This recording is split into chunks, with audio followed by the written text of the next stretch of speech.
Hello friends, welcome back to my channel journey of dreams.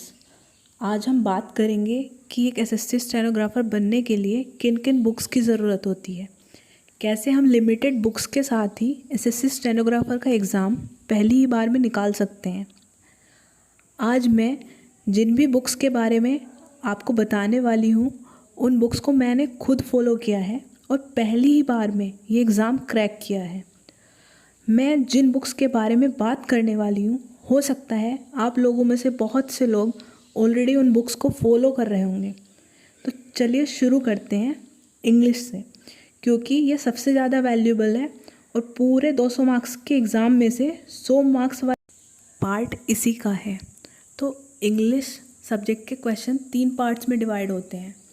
Number 1 grammar, number 2 vocabulary, number 3 comprehensive part.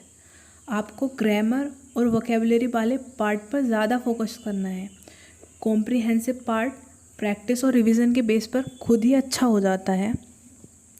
तो English basics या grammar के लिए मैं suggest करूँगी नीतू सिंह की वॉल्यूम 1 और इंग्लिश एडवांस के लिए एसपी बख्शी की जनरल इंग्लिश की बुक आती है, वो आपको पढ़नी है।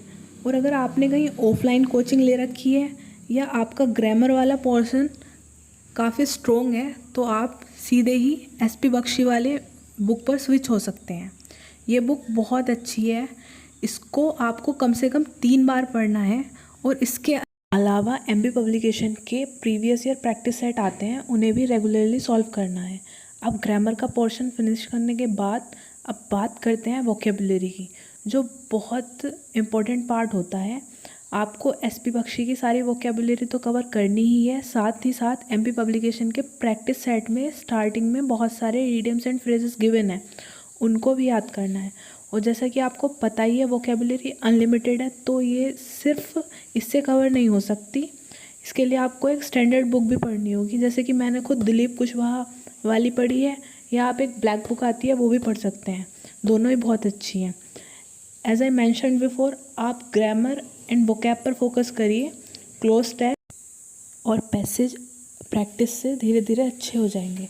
अगर आपने इन बुक्स का मल्टीपल रिवीजन किया तो आप अच्छा स्कोर कर सकते हैं, ये मेरी गारंटी है।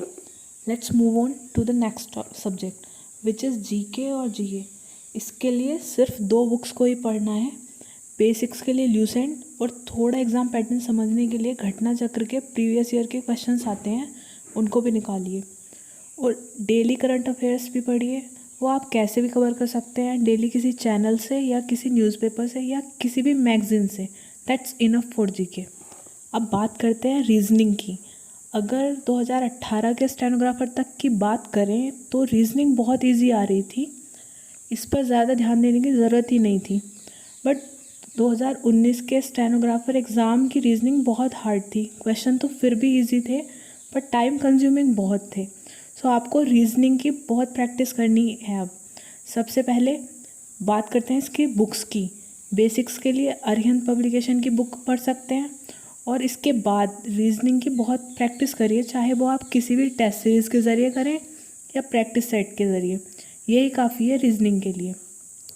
और ये सारी बुक्स फॉलो करने के बाद ऑनलाइन टेस्ट सीरीज़ भी लगाइए।